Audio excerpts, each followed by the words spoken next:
नमस्कार दोस्तों, आध्यात्म चैनल में आप सभी का स्वागत है। दोस्तों, आज मैं आपको बताऊंगी कि श्री कृष्ण से पहले राधे राधे क्यों कहा जाता है, क्या है राधे नाम के पीछे का रहस्य, क्या है इनकी महिमा, राधा नाम क्यों जपा जाता है। आज मैं आपको राधा के नाम का ही बताऊंगी कि राधा एक ऐसा नाम है जिसके बिना श्री कृष्ण भी अधूरे होते हैं। राधा नाम की महिमा ही अनेकों परम आनंद को प्राप्त करने वाली होती है। जो राधा का नाम ले लेता है और वो परम गति को प्राप्त होता है और उसकी सभी इच्छाएं पूरी हो जाती हैं, वो आनंद पूर्वक रहता है। राधा नाम की महिमा ही एक प्रसंग है। हम आपके सामने लेकर आए हैं कि एक बार जब राधा कहने से व्यक्ति के कर्म कैसे बदल जाते हैं। तो आज मैं आपको बताऊंगी कि एक संत था, वो हमारे नगर में पधारे हुए थे। वो व्यक्ति अपनी समस्या को लेके आए हुए थे और उनकी समस्या थी कि उनका बेटा भगवान का नाम नहीं लेता है और वो कोई भगवान को नहीं मानता है। और वो पूछने लगे कि मुझे आप सभी लोग बताइए कि प्रभु के नाम की महिमा मैं अपने बेटे को कैसे समझाऊं। और वो बोले, स्वामी, उसकी बात मानकर उनके घर आए हैं और उसके व्यक्ति के बेटे से कहा कि राधा नाम कहो। और वो लड़के ने साफ मना कर दिया कि मैं राधा नाम नहीं जपूंगा। लेकिन संत ने हार न मानते हुए बार बार उससे कहने के लिए कहा, लेकिन वो लड़का नहीं माना और उसने अपना मुंह खोला ही नहीं। मैं राधा क्यों कहूँ, क्यों राधा बोलूँ, वो ऐसे कहने लगा।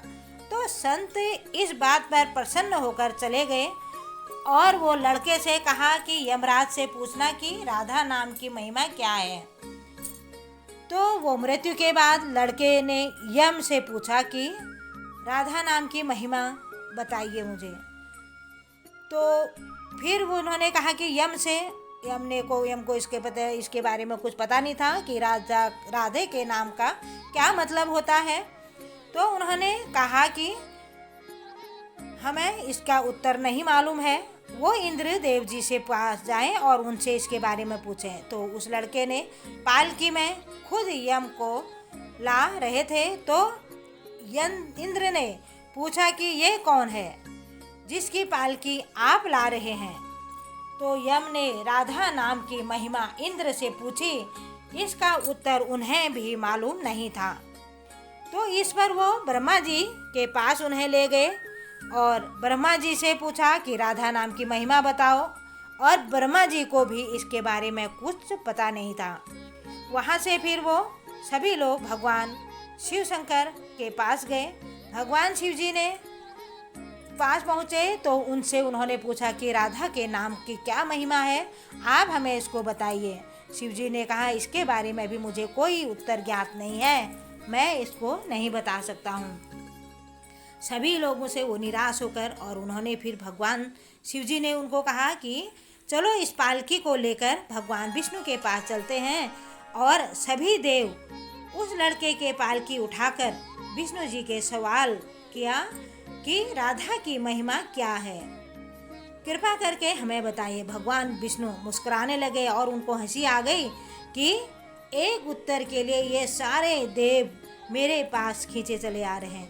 देखो कृष्ण भगवान की कैसी महिमा है, कैसे राधे की महिमा है कि सारे देव खींचे चले आ रहे हैं। तो अंदर से कृष्ण भगवान मुस्कुरा रहे थे। मुस्कुराते हुए उन्होंने कहा, एक बार राधा नाम जपने से सभी की इच्छाएं पूरी होती हैं, सभी की मनोकामना पूर्ण होती हैं। और राधा का नाम जपने वाले आप महिमा जानने के लिए आप सभी लोग मेरे पास आए और इनकी पालकी लाकर आपने मेरी गोद में रख दी।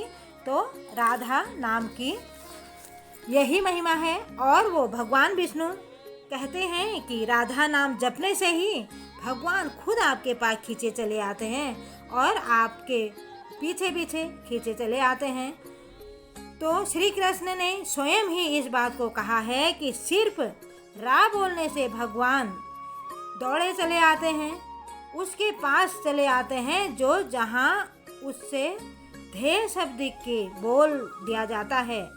यानी कि जो राधे शब्द का उच्चारण पूरी तरीके से राधे राधे करता है उसकी सारी इच्छाएं पूरी करते हैं।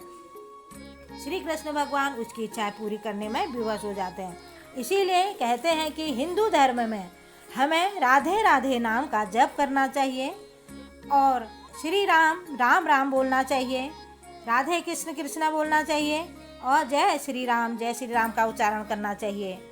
इसी से हमारे हिंदू धर्म का प्रकृति आगे बढ़ती है, हिंदू धर्म बढ़ता है और हमें इसकी सभी इच्छाएं पूरी करते हैं। जो भगवान हमारे, जब हमें इच्छा होती है भगवानों से मिलने के लिए तो हमें उनका नाम ही स्मरण करने मात्र से ही वो हमारे पास खींचे चले आ जाते हैं, वो हमारी सारी इच्छा पूरी करते हैं। धन्यवाद।